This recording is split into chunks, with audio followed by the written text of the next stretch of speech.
পিচের উপর ট্রফি রেখে দাঁড়িয়ে হার্দিক পান্ডিয়া হাত দিয়ে ট্রফি দেখিয়ে চোখে মুখে তার এমন ভঙ্গি যে এ তো হওয়ারই কথা ছিল। চ্যাম্পিয়ন্স ট্রফিতে ভারত এক ম্যাচও হারেন। শক্তি এবং কন্ডিশনের সুবিধা বিচারে আসলে ভারতই চ্যাম্পিয়ন হওয়ার কথা। তবে কাল রাতের ফাইনালটি পান্ডিয়ার জন্য ছিল বিশেষ উপলক্ষ। এটা ছিল তার জন্য প্রতিশোধের ফাইনাল। তো ভাই লোক, আমি হচ্ছি সমালোচক।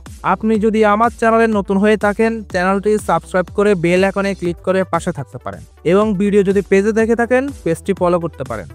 2017 চ্যাম্পিয়ন্স ট্রফি নিশ্চয়ই মনে আছে। সেবার ফাইনালে পাকিস্তানের কাছে হেরেছিল ভারত। এবার ফাইনালে 8 বছর আগে সেই হারের ক্ষতমোচন করতে চেয়েছিলেন পান্ডিয়া। নিউজিল্যান্ডকে 4 উইকেটে হারিয়ে ক্ষতমোচনের পর সাংবাদিকদের ভারতের এই অলরাউন্ডার বলেছেন, এখন যেহেতু জিতেছি তাই বলতে পারি 2017 ফাইনাল হারের প্রতিশোধ নিলাম। কিন্তু 8 বছর অনেক লম্বা সময়, অনেক কিছুই ঘটে গেছে। আমার কাছে ভারতের জয়টাই গুরুত্বপূর্ণ। দেশের সমর্থকেরা খুশি, নিজেদের জায়গা থেকে আমরা এটা সর্বোচ্চ চেষ্টা করেছি। পাকিস্তান চ্যাম্পিয়ন্স ট্রফির আয়োজক হলেও প্রতিবেশী দেশটিতে একটি ম্যাচও খেলেনি ভারত। নিজেদের সব ম্যাচ দুবাইয়ে খেলেছে রোহিত শর্মার দল। চ্যাম্পিয়ন্স ট্রফি শুরুর আগেই ভারত জানিয়ে দিয়েছিল পাকিস্তানে তারা খেলতে যাবে না। এ কারণে টুর্নামেন্টটি হাইব্রিড পদ্ধতিতে আয়োজন করা হয়। ফাইনালে আগে ব্যাট করে 7 উইকেটে 251 রান তুলেছিল নিউজিল্যান্ড।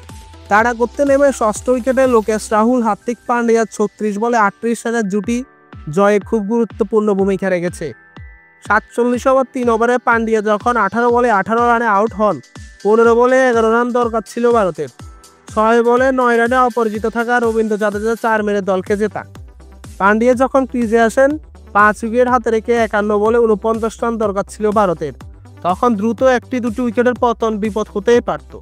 রাহুল পান্ডিয়ার জুটি তা হতে দেয়নি এবং তারপর দলকে আরামসে জেতান জাদেজা, যেটা তার কাজ।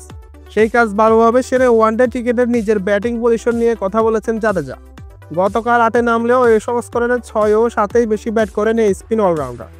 এসব পজিশনে নেমে ম্যাচ জিতিয়ে আসা কিংবা দলকে ভালো অবস্থানে পৌঁছে দেওয়াই আসল দায়িত্ব।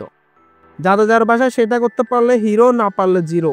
তো ভিডিও ভালো লাগলে অবশ্যই লাইক দিবেন, শেয়ার করবেন এবং চ্যানেলটি সাবস্ক্রাইব করে বেল আইকনে ক্লিক করে আমাদের সাথে থাকতে পারেন।